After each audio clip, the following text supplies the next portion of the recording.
নতুন নতুন ভিডিও পেতে সাবস্ক্রাইব করুন এসএনএস বাংলা অ্যানিমেশন চ্যানেল। গল্প টিনা ও রাজুর চিড়িয়াখানার অভিজ্ঞতা। পাহাড়ে ঘেরা সবুজ তৃণভূমির পাশেই ছোট একটা গ্রাম ছিল। সেই গ্রামে টিনা, রাজু ও দাদু একসঙ্গে বসবাস করতেন।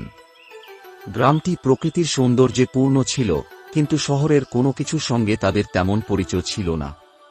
একদিন টিনা আর রাজু দাদুর কাছে গিয়ে বলল, দাদু, আমরা চিড়িয়াখানায় যেতে চাই, তুমি আমাদের নিয়ে যাবে? দাদু হেসে বললেন, অবশ্যই নিয়ে যাব। তোমরা আগামীকাল সকালে তৈরি থেকো। পরের দিন সকালে দাদু টিনা রাজুকে সঙ্গে নিয়ে তারা শহরের চিড়িয়াখানায় পৌঁছাল।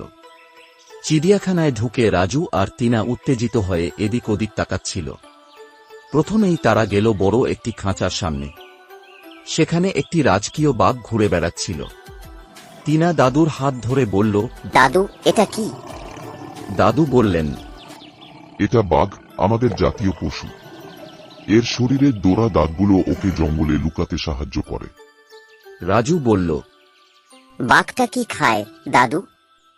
দাদু বললেন, এরা মাংস খায়। জঙ্গলের শক্তিশালী শিকারী এটি। এরপর তারা গেল সিংহের খাঁচার সামনে। সিংহটি গর্জন করছিল।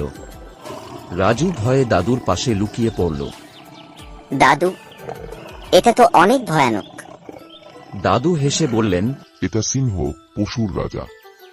তবে তুমি ভয় পেও না, খাঁচার মধ্যে ও আমাদের কোনো ক্ষতি করতে পারবে না। পাশেই বিশাল হাতিদের দেখা মিলল। টিনা বলল, দাদু, হাতিরা এত বড় কেন? দাদু বললেন, এটা হাতি, পৃথিবীর সবচেয়ে বড় স্থলজ প্রাণী। তারা অনেক শক্তিশালী কিন্তু খুব শান্ত স্বভাবের। এরপর তারা বানরের খাঁচার কাছে গেল। বানরগুলো গাছে দৌড়াচ্ছিল, লাফাচ্ছিল আর একে অপরকে তাড়া করছিল। রাজু হেসে বলল, দাদু, ওরা এত দুষ্টু কেন? দাদু বললেন, এটা বানর, এরা খুব চালাক আর মজা করতে ভালোবাসে। তারা জিরাফের দিকে গেল। জিরাফের লম্বা গলা দেখে টিনা অবাক হয়ে বলল, দাদু, ওর গলা এত লম্বা কেন? দাদু বললেন, এটা জিরাফ। এদের লম্বা গলা ওদের গাছের উঁচু ডাল থেকে পাতা খেতে সাহায্য করে। পাখির সেকশনে গিয়ে তারা মজুর, তোতা আর নানা রঙের পাখি দেখল। মজুরের পেখম দেখে টিনা বলল, দাদু, ময়ূর কি সব সময় নাচে? দাদু বললেন, না, বৃষ্টি হলে মজুর খুশি হয়ে নাচে। দিন শেষে ক্লান্ত টিনা আর রাজু দাদুকে জড়িয়ে ধরে বলল, দাদু, আজকের দিনটা ছিল দারুণ, আমরা অনেক কিছু শিখেছি। দাদু হেসে বললেন, প্রাণীদের ভালোবাসো আর তাদের থেকে শেখার চেষ্টা করো। প্রকৃতির সঙ্গেই আমাদের জীবন।